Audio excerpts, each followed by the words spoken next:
নমস্কাৰ। সৰ্বপ্ৰথমে digital education চেনেলটোলৈ সকলোকে স্বাগতম জনাইছোঁ। আজি এই ভিডিঅ'টোত মই আলোচনা কৰিম চন্দ্ৰকুমাৰ আগৰৱালাৰ চমু পৰিচয়।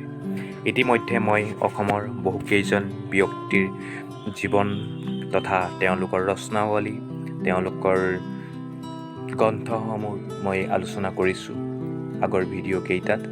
যদি আপোনালোকে মোৰ আগৰ ভিডিঅ'কেইটা চোৱা নাই, এবাৰ মোৰ প্লে'লিষ্টত গৈ চাব পাৰিব, কিয়নো এইসকল মহান ব্যক্তিৰ জীৱনীমূলক গ্ৰন্থসমূহ, ৰচনাৱলী যিকোনো ধৰণৰ প্ৰতিযোগিতামূলক পৰীক্ষাত অহা দেখা পোৱা যায়।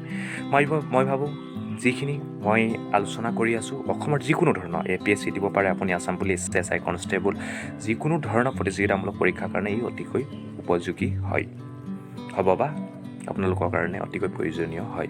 গতিকে ভিডিঅ'কেইটা এবাৰ মোৰ প্লে'লিষ্টত গৈ চাই ল'ব। আজি আমি আলোচনা কৰিব ওলাইছোঁ চন্দ্ৰকুমাৰ আগৰৱালা। জোনাকী যুগৰ ত্ৰিৰত্নৰ অন্যতম প্ৰতিমাৰ খনিকৰ ৰূপে খ্যাত চন্দ্ৰকুমাৰ আগৰৱালাৰ জন্ম হয় তেজপুৰ মহকুমাৰ কলংপুৰ মৌজা ব্ৰহ্মাজান গাঁৱত 1867 খ্ৰীষ্টাব্দত।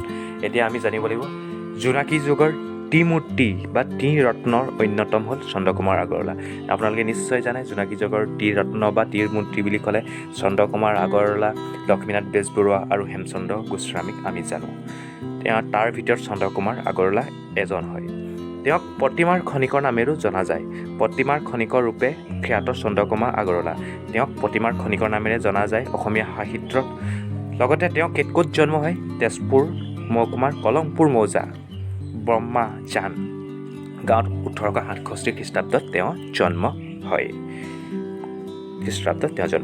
সেইখিনি হ'ল। তেওঁৰ পিতৃ আছিল হৰিবিলাস আগৰৱালা। চন্দ্ৰকুমাৰ পিতৃৰ নাম কি আছিল? হৰিবিলাস আগৰৱালা। চন্দ্ৰকুমাৰে কলিকতাত স্কুলীয়া আৰু কলেজীয়া শিক্ষা লাভ কৰে। 1889 খ্ৰীষ্টাব্দত কলিকতাৰ পৰা লক্ষ্মীনাথ বেজবৰুৱা আৰু হেমচন্দ্ৰ গোস্বামীৰ সৈতে লগ লাগি জোনাকী নামৰ আলোচনী এখন উলিয়ায়। এতিয়া কওক, জোনাকী কেতিয়া প্ৰকাশ পায়? আপোনালোকে নিশ্চয় জানে 1889 চনত জোনাকী প্ৰথম প্ৰকাশ পায়। তাৰ প্ৰথম সম্পাদক কোন আছিল সেইটোও জানে, আপোনাৰ চন্দ্ৰকুমাৰ আগৰৱালা আছিল।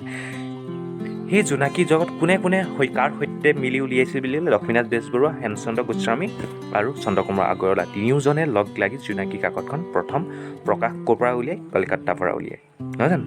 চন্দ্ৰকুমাৰ কলিকতাৰ পৰা হয়। জোনাকীতেই আগৰৱালা বন কুঁৱৰী, এইটো এটা ইম্পৰ্টেণ্ট হয়। জোনাকীতেই আগৰৱালা বন কুঁৱৰী নামৰ কবিতা এটি প্ৰকাশ পায়। আমি এইটো কথা জানিব লাগে, চন্দ্ৰকুমাৰ আগৰৱালা প্ৰথম কবিতা কি হয়? বন কুঁৱৰী হয়। আৰু এইটো ক'ত প্ৰকাশ পায়? জোনাকী কাকতত। এই কবিতাৰে অসমীয়া সাহিত্যত ৰোমান্টিক গীতি কবিতাৰ শুভ আৰম্ভণি হয়। এতিয়া এইটো এটা প্ৰশ্ন আহিব পাৰে, অসমীয়া সাহিত্যত ৰোমান্টিক গীতি কবিতাৰ শুভ আৰম্ভণি কোনটো কবিতাৰ পৰা আৰম্ভ হয়? উত্তৰ ক'ব লাগিব চন্দ্ৰকুমাৰ আগৰৱালা বন কুঁৱৰী কবিতাৰ পৰা প্ৰথম অসমীয়া সাহিত্যৰ ৰোমান্টিক গীতি কবিতা শুভ আৰম্ভণি হয়। সেইটো মনত ৰাখিব। তেওঁৰ কবিতাৰ পুথি দুখন হৈছে প্ৰতিমা আৰু বিন বৰাগী। তেওঁৰ কবিতাৰ পুথি দুখন হয়। তেওঁৰ কবিতা পুথি দুখন কি হ'ল? প্ৰতিমা 1914 চনত প্ৰকাশ পায় আৰু বিন বৰাগী 1923 চনত প্ৰকাশ পায়। লক্ষ্মীনাথ বেজবৰুৱাই প্ৰতিমাৰ আলোচনা প্ৰসংগত এনেদৰে কৈছে, প্ৰতিমাখন সৰু কিন্তু নিভাঁজ সোণৰ। এইটো এটা প্ৰশ্ন আহিব পাৰে, প্ৰতিমাখন সৰু কিন্তু নিভাঁজ সোণৰ এই কথাষাৰ কোনে কি প্ৰসংগত কৈছিল? উত্তৰটো হ'ব লক্ষ্মীনাথ বেজবৰুৱাই কৈছিল তেওঁৰ চন্দ্ৰকুমাৰ আগৰৱালা কবিতাৰ পুথিৰ কাৰণে কৈছিল। তেওঁ যিখন কবিতাৰ পুথি লিখিছিল কি আছিলে? প্ৰতিমা আৰু বিন বৰাগী। এই প্ৰতিমাখনৰ সপক্ষে তেওঁ মানে কি কয়, তেওঁ এটা কি কয় মন্তব্য আগবঢ়াইছে প্ৰতিমাখনৰ ওপৰত। এইটো প্ৰতিমাখন সৰু কিন্তু নিভাঁজ সোণৰ। তেওঁৰ কবিতাৰ প্ৰধান বিষয়বস্তু হৈছে প্ৰেম আৰু সৌন্দৰ্য। এইটো এটা প্ৰশ্ন আহিব পাৰে, চন্দ্ৰকুমাৰ আগৰৱালাৰ কবিতাৰ প্ৰধান বিষয়বস্তু কি বুলি ক'লে? প্ৰেম আৰু সৌন্দৰ্য। আগৰৱালাই ৰোমান্টিক কবিতাৰে পোহৰী সমাজত প্ৰেম প্ৰীতি পৰিচয় দিয়াৰ লগতে তেওঁ আশাবাদী মনেৰে দুৰ্নীতি আৰু বিশৃংখলতাৰে পৰিপূৰ্ণ জগতখন ধ্বংস কৰি তাৰ ঠাইত এখন নতুন জগত প্ৰতিষ্ঠা কৰাৰো সপোন দেখিছিল। তেওঁৰ 1938 তেওঁ 1938 খ্ৰীষ্টাব্দত এইগৰাকী কবি গুৱাহাটীত মৃত্যু হয়। কেতিয়া মৃত্যু হয় চন্দ্ৰকুমাৰ আগৰৱালা বুলি ক'লে 1938 খ্ৰীষ্টাব্দত গুৱাহাটীত তেওঁৰ মৃত্যু হয়। আমি আকৌ এবাৰ আলোচনা চাই লৈছোঁ তেওঁৰ ৰচনাৱলী তথা মূল আকৌ এবাৰ। তেওঁৰ প্ৰথম হ'ল তেওঁ জোনাকী যুগৰ তেওঁৰ অন্যতম এজন জোনাকী যুগৰ যি আমি জোনাকী যুগৰ ত্ৰিমূৰ্তি বুলি কওঁ।